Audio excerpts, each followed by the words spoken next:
যেসব হাইব্রিড নেতারা অন্যের ছেলের ভবিষ্যৎ নষ্ট করে তার নিজের ছেলের ভবিষ্যৎকে বিদেশে রেখে হেফাজতে রেখে অন্যের ছেলেকে চামচা বানায় এবং তার নিজের ছেলেকে নেতা বানায়। প্রিয় গাংনীবাসী, আমাদেরকে নেতা সম্পর্কে সচেতন থাকতে হবে। আমরা যেন আমাদের বিবেককে আর আমরা বন্ধক না দিয়ে দেই।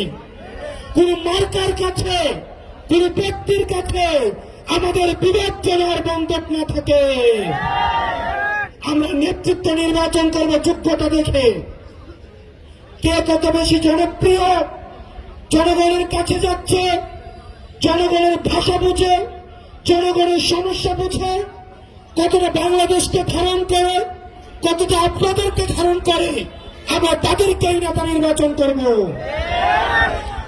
প্রিয় গাংনীবাসী, আমাদের দেশের এক শ্রেণীর নেতা উৎপাদন হয় নির্বাচনের আগে।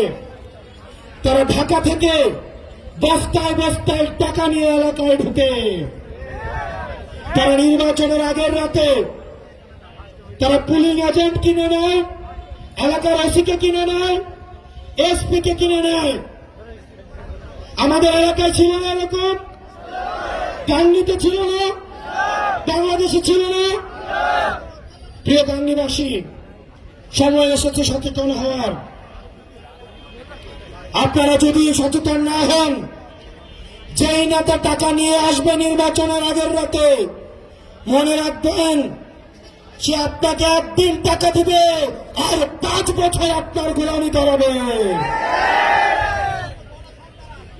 জনগণের যারা নেতৃত্বে আসবে তারা জনগণের সেবক, কিন্তু নির্বাচনের আগের রাতে সে যখন আপনাকে টাকা দিতে পারবে তখন আর সেবক থাকবে না, তখন সে হয়ে যাবে মালিক আর আপনি হয়ে যাবেন দাস। প্রিয় গাংনীবাসী, আপনাদের সাথে আপনাদের সামনে আমরা পরিচয় করিয়ে দিচ্ছি এই গাংনীর কৃতি সন্তান, নিজ যোগ্যতায় উঠে আসা আমাদের এনসিপির, আমাদের লিগ্যাল উইংয়ে নিবেদিতভাবে কাজ করে যাচ্ছেন আপনাদের এই গাংনীর যুগ্ম মুখ্য সমন্বয়ক অ্যাডভোকেট শাকিল ভাই। আপনাদের অ্যাডভোকেট শাকিল ভাই বাপের পরিচয় এখানে আসে নাই, দাদার পরিচয় এখানে আসে নাই, এলাকার পরিচয় এখানে আসে নাই, নিজ যোগ্যতায়, নিজের যোগ্যতায় আজকে আপনাদের সামনে এসেছে।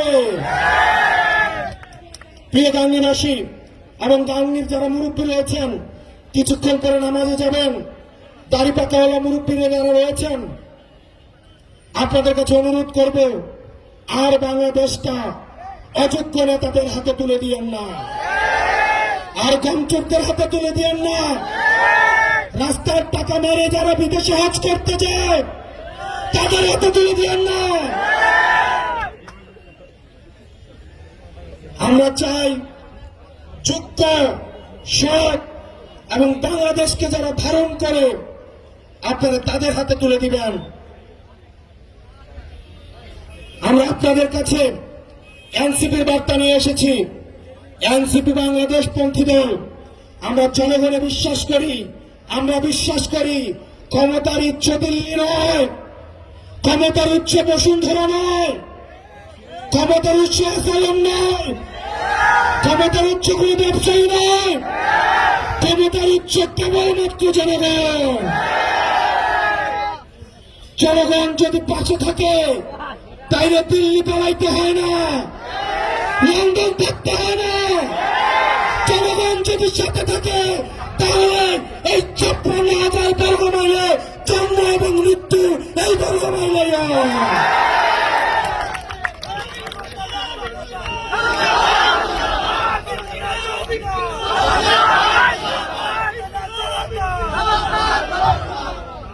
আমরা কোন পিন্ডির উপরে, দিল্লির উপরে, লন্ডনের উপরে, আমেরিকার উপরে নির্ভর করতে চাই না।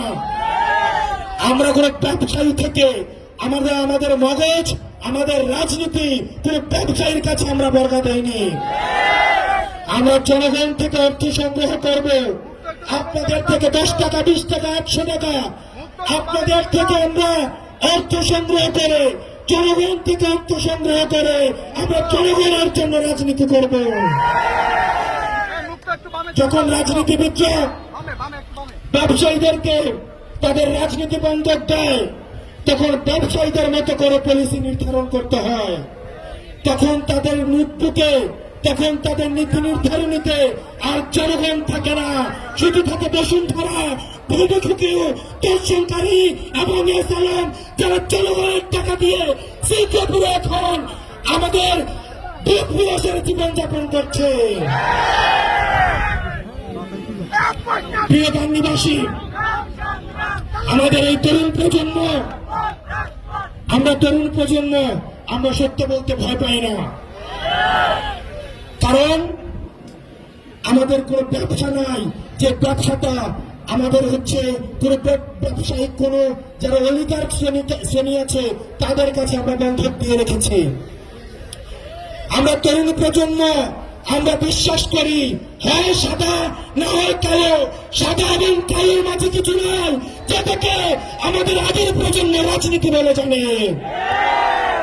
আমাদের তরুণ প্রজন্ম, আমাদের আগের প্রজন্ম, তারা ভণ্ডামিকে নাম দিয়েছে কৌশল, তারা মিথ্যাকে নাম দিয়েছে রাজনীতি, তারা প্রতারণাকে নাম দিয়েছে তারা স্ট্র্যাটেজি। এই তরুণ প্রজন্ম, স্কুল কলেজের যারা আছেন, আমাদের বুড়োরা, আমাদের মাদ্রাসা পড়ুয়া ভাইরা, পরবর্তী বাংলাদেশটা আমাদেরকে করতে হবে, আমাদেরকে করতে হবে। আমরা এমন কারো হাতে দেশটা তুলে দিতে পারবো না যারা জনগণ বিচ্ছিন্ন। আপনারা গাংনীবাসী, আপনারা এনসিপির সাথে থাকেন। আপনাদের যদি মনে হয় এনসিপি কোনো ভুল করছে, এনসিপি বাংলাদেশের বিপক্ষে অবস্থান নিয়েছে, তাহলে আপনারা এনসিপিকে মাথা থেকে চুলে ফেলে দিতে দুইবার ভাববেন না। কোন দেশের গোলামি, কোন দলের গোলামি, কোন ব্যক্তির গোলামি করার কোন প্রয়োজন নাই। গাংনীবাসী, আপনারা অ্যাডভোকেট শাকিল ভাইকে হাতকে শক্তিশালী করেন, উনাকে সমর্থন দিয়ে এনসিপিকে শক্তিশালী করেন। আমরা এনসিপি সংস্কারে এবং সংসদে আমরা বাংলাদেশের ইতিবাচক পরিবর্তন করব। কিছু রাজনৈতিক দল এখন ঐক্যবদ্ধ হয়েছে নির্বাচনকে পিছিয়ে দেওয়ার জন্য। তারা সংস্কারও চায় না, তারা বিচারও চায় না। এটি করে করে এখন তারা নির্বাচনকে পিছিয়ে দিতে যাচ্ছে। তারা যদি নির্বাচন চায় তাহলে সংস্কার এবং বিচার অতি দ্রুত শেষ করতে চাইতো।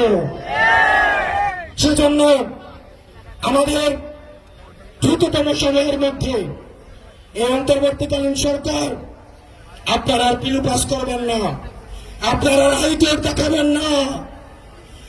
হাসিনা আমাদের হাইকোর্ট দেখিয়ে এখন দিল্লিতে অবস্থান করছে। হাইকোর্ট দেখানোর সময় শেষ।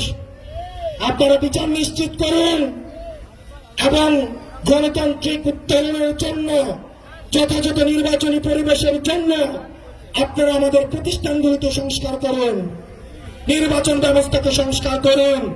ইতিমধ্যে আমাদের আহ্বায়ক বলে দিয়েছে, আমরা পুরাতন খেলায় অংশগ্রহণ করতে আসি নাই, বরং আমরা পুরাতন খেলার আমরা নিয়ম পরিবর্তন করে দিতে এসেছি।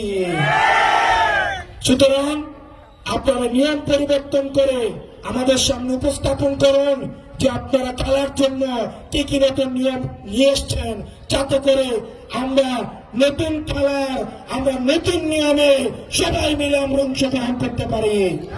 ইনকিলাব, ইনকিলাব, ইনকিলাব, ইনকিলাব, এনসিপি, এনসিপি।